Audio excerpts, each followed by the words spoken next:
Butter paper.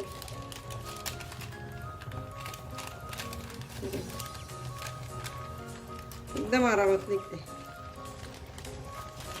कोणालाही करता येईल अशा पद्धतीने पुरणपोळी दाखवलेली छान होते एकदम.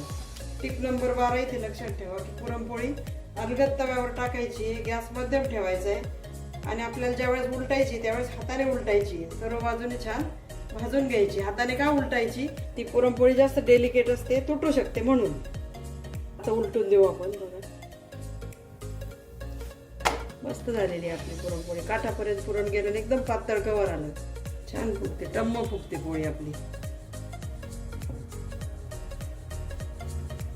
पोळी टम्म फुगते बघा आपली, मस्त फुगायला. एकदम परफेक्ट रेसिपी करून दाखवलेली तुम्हाला मी. कवर एकदम कागदासारखं कवर झालेले, पोळी किती छान फुगलेली बघा. आपली पुरणपोळी भाजली.